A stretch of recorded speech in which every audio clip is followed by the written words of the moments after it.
And here's Ann. Willie, thanks. Another Republican from Minnesota is also running for president, former Minnesota Governor Tim Pawlenty. Governor Pawlenty, great to have you in the studio. Thanks for being here. Good morning, Ann. Great to be with you. You seem to have an unusual problem. The Des Moines Register Iowa polls show that you have the second highest net favorability rating of all the Republican candidates. But as you well know, you won just 6% of the poll over the weekend, behind Newt Gingrich, behind Ron Paul, behind Herman Cain, the former CEO of Godfather's Pizza. And you had spent 26 days in the state. Disappointed? No, these early polls aren't very good predictors of how the race is going to come out. If they were, we'd have Hillary Clinton as president, or we'd have somebody like on the Republican side, more popular than John McCain last time. But the fact of the matter is the Iowans decide late. They are people who consider the polls late.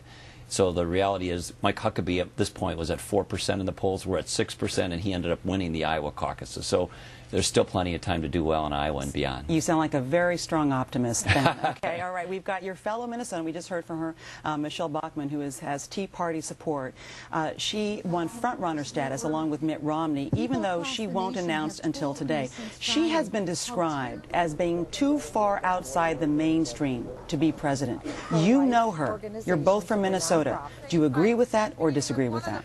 Well, each candidate brings something different to the table. I've got 8 years of a record as an executive in Minnesota, moving the needle on taxes, on spending, on school reform, on health care reform in a private market way, public employee pension reform. So each candidate has to present their own views. I think I'm the only candidate in the race who can appeal to the whole conservative movement. That's the economic conservatives, social conservatives, libertarians. I think most of the other candidates appeal primarily to one part of it, but not the whole spectrum. Okay, it's noted that you didn't directly want to take on this question about criticizing Michelle Bachmann, and that begs this next question, because you are pretty candid in saying that America really is still getting to know you. They don't even really know your name. But you made this initial splash when you coined this phrase Obamacare, linking President Obama's health care plan along with, obviously, Mitt Romney's plan in Massachusetts. So why didn't you seize the moment at the Republican debate to push that point, to drive your point home?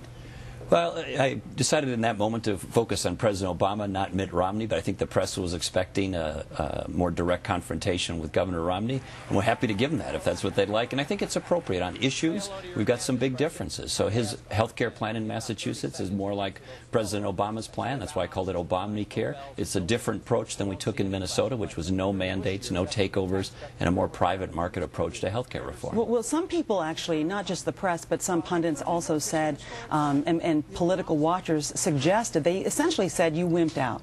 They're essentially saying that it raised a question about whether you could go toe-to-toe in the presidential race. What is your response to that concern? Well, just look at my record in Minnesota. My goodness, it's easy to take on Mitt Romney on health care or anyone else. To suggest that I don't have the ability to do that is just preposterous. I was the first governor in 150 years to shut down government. I set a record for vetoes. I used executive power to take more money out of spending than all the other governors in Minnesota combined.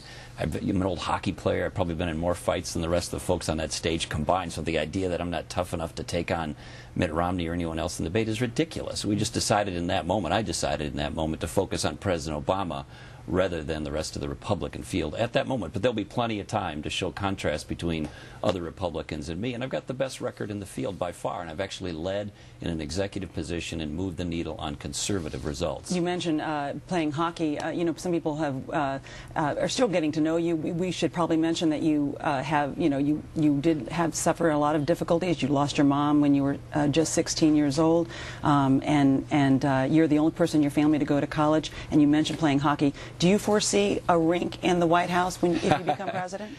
That would be terrific. I think with the weather in Washington, D.C., we may have to bring in some refrigeration equipment. But we're looking forward to a little maybe charity game with the governor of New Hampshire, who's a Democrat, in the fall. My friend Governor Lynch and I may play a little hockey up in the Granite State. All right. I know you've got a big foreign policy speech tomorrow. Great to meet you. Thanks, Ann. Thanks for having me in. Thanks so much.